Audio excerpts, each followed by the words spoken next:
Bonjour à tous. Bonjour à toutes. Bonjour Joël. Bonjour Jennifer. Bienvenue à l'édition de février 2016. Le premier CTE avec notre nouvelle directrice s'est tenu ce mois-ci. Qu'en est-il ressorti, Joël? Eh bien, peut-être que le changement, c'est pour maintenant. Ou pas? Essayons d'être optimistes, Jennifer. Notre nouvelle directrice a quand même formulé de nouvelles exigences. Bon, vas-y, envoie.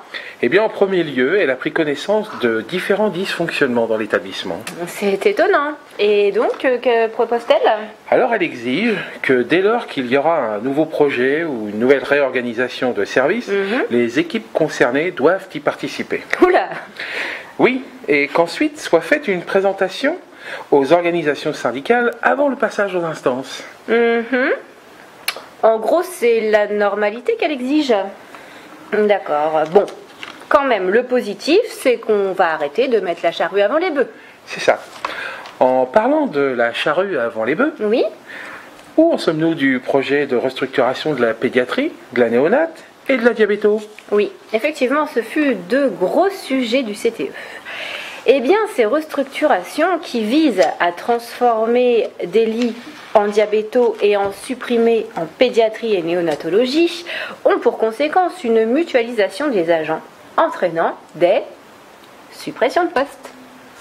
Ces mutualisations sur l'ensemble des filières provoquent un gros malaise dans les équipes. Elles dégradent aussi les conditions de travail, mais aussi et encore la prise en charge des patients. Oui, sans parler des glissements de tâches et de la polyvalence accrue. Et des sous-règlements intérieurs. Oh oui! À ce sujet, nous vous rappelons qu'il n'y a qu'un seul règlement intérieur en vigueur et qu'il est applicable dans tous les services du GHH. Bien sûr, pour ces deux sujets, il y a eu un vote contre à l'unanimité. Forcément. Après le GHH, parlons des GHT. T'as acheté quoi? Oh mais non Joël, il y a que toi pour faire ça, hein. Franchement, j'ai acheté, tu sais, les groupements hospitaliers de territoire. Mais oui, bien sûr, autant pour moi. Eh bien, rien n'est arrêté encore. Le territoire se dessine et le projet médical partagé est en cours d'élaboration. Oui, et il doit être prêt pour juillet 2016. Oui, il faut quand même savoir qu'aujourd'hui, beaucoup de directeurs d'établissements et de médecins, même s'ils sont favorables sur le fond, s'interrogent sur la forme. Oui, tout à fait. Par exemple, pour les gros GHT qui regrouperont plusieurs dizaines d'établissements sur la région. Pour conclure ce sujet, passons à la chronique, Joël. La chronique, nique. La loi santé, qu'est-ce que c'est? C'est pas une loi qui interdit l'absorption sur votre lieu de travail d'un breuvage emblématique de la jante anglo-saxonne. Non, non, non. La loi santé vise à une réorganisation des soins sur le territoire français. Vous pensez que c'est une bonne chose? Eh ben, vous ferez le doigt dans l'œil jusqu'au coude. Permettre à tous de se soigner, c'est cool, mais c'est pas le cas. Loin de là. Pourquoi? Je vais vous le dire lentement pour que ça rentre. Parce que l'objectif final n'est pas la santé, mais l'économie. Vous pensez que je délire? Le discours ambiant, eh bien, la baisse du nombre de fonctionnaires en général et des hospitaliers en particulier. Pour la police, ça semble différent. Terrorisme oblige. Quoique je me suis laissé dire que, en fait, c'était dû à un redéploiement ou quelque chose comme ça. Vous avez entendu parler des baisses des subventions aux associations. Celles qui relèvent de l'éducation populaire, par exemple. Eh ben, sont très mal en point. L'introduction des consultations et des interventions du privé dans le service public, c'est une réalité pour vous. L'affaire est entendue. Il n'est pas question de soins, mais de sous. Et c'est pas tout. Il me reste 2 ou 3 bricoles encore à aborder. L'offre de soins va peut-être être répartie sur tout le territoire, mais pour son accès, là, c'est pas gagné. Pour 2 raisons. La proximité, et je vous le donne en 1000, le fric. En gros, t'habites à Paris, t'es jeune, t'as du fric, noblesse. T'habites dans le trou du cul du monde, t'es vieux et chômeur, là, t'es mal. il te faut une bonne mutuelle pour absorber les dépassements d'honoraires, les frais de taxi ou d'ambulance. Si tu veux être soigné plus vite, le rendez-vous en privé 2 jours, en public 6 mois, avec le même toubib, et c'est plus cher. Et puis, ta maladie a intérêt à être rentable. Vive la T2A. Sinon, le privé ne veut pas de toi, et le public te dégage avant d'être complètement rétabli. Ça fait plaisir, non ? De savoir que, enfin, il n'y aura que ceux qui ont assez de pognon qui pourront se soigner. Les autres, ma foi...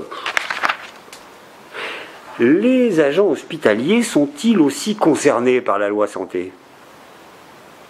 Eh ben oui, et vous savez quoi ? Eh ben là non plus, c'est pas le pied.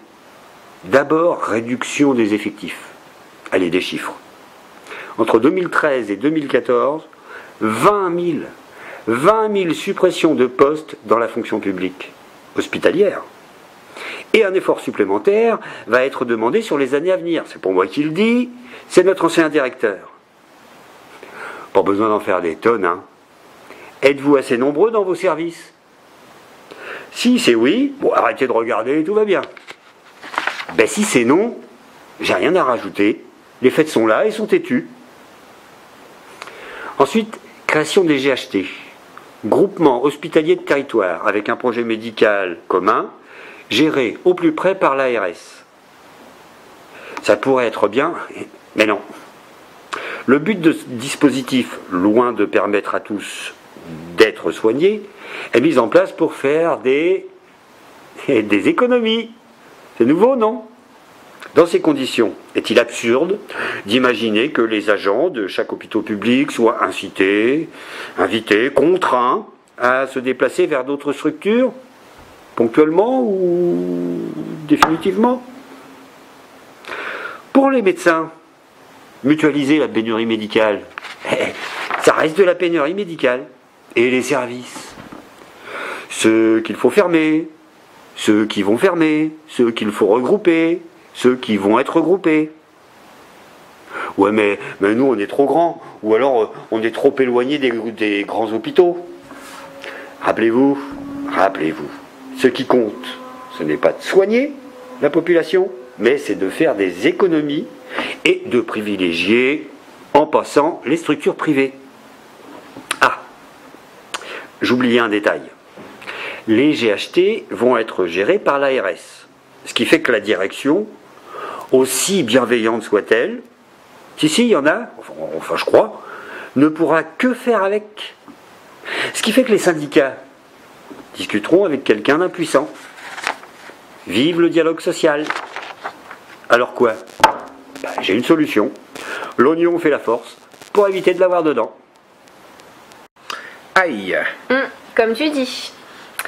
Dis donc, peux-tu nous faire un point sur la psychiatrie et la pédopsychiatrie, Joël ? Notamment en ce qui concerne les organisations ou réorganisations médicales, parce que ça craint quand même. Hein. Tout à fait, Jennifer. Donc, pour résumer un peu les choses, 2 médecins psychiatres du secteur Est quittent l'HP entre le 1er mars et le 1er avril. L'un d'eux sera remplacé en intra par une psychiatre dès le 7 mars. Pour les autres services UXA et EMPSM, dans lesquels il intervenait, ils seront repris par 2 autres médecins de l'HP. Oui. Toujours pour le secteur Est, il y a aussi la perspective pour novembre 2016 qu'un actuel interne reste une fois son internat terminé. C'est son souhait. Pour le secteur Ouest, il y a aussi 2 départs en retraite potentiels à prévoir pour la fin de l'année. Et enfin s'ajoute le départ en retraite d'un des 2 médecins somatologues qui cependant propose de garder par la suite un 20% sur l'UAC. Pour la pédopsychiatrie maintenant, un des médecins passera à 50% cet été, puis un autre part en retraite le mois prochain, en mars. Il y a, pour certains de ces départs, pour la psy adulte et la pédopsychiatrie, des candidatures en cours d'études, dont une en très bonne voie pour le secteur I05, ainsi que pour le poste de somatologue. Bon, c'est pas gagné, mais il y a du positif quand même. Passons aux brèves. Dis donc Jennifer, qu'est-ce que ça a donné l'audience au tribunal administratif au sujet des cotations? Eh bien, ça a été. Nous avons défendu notre cause. Nous attendons maintenant le verdict qui tombera le 3 mars prochain. À toi, Joël, de nous donner des nouvelles des services carrière, paye, retraite et absentéisme. Tout à fait. Donc enfin, un calendrier de formation pour 2016 a été élaboré suite à la demande des agents. Il y aura donc une formation commune aux 17 agents, puis d'autres plus spécifiques à leur mission. Formation toujours. Sachez que tout déplacement pour raisons professionnelles, que ce soit pour des réunions de service ou des formations courtes, le temps minimum validé par votre encadrement est de 3 heures. C'est-à-dire que 2 heures de réunion ou de formation égale 3 heures validées. C'est la réglementation. Journée enfant malade maintenant. Oui, on sait que ce sont des journées soumises à des autorisations spéciales d'absence et donc... Eh bien, jusqu'à la fin 2015, aucune de ces journées n'avait été refusée et on pouvait espérer que cela continue. Mais comme on dit, c'est le cordonnier le plus mal chaussé. C'est-à-dire... C'est-à-dire que certaines de nos collègues se sont vues refuser ces journées pour raison de service notamment. Quoi? Venir travailler en laissant ton gamin à la maison, malade, tout seul? Mais bien sûr, n'a qu'à venir travailler avec lui pendant qu'on y est. Bon, ceci n'est pas systématique, Ouais. mais c'est arrivé, donc restons vigilants. Tu m'étonnes.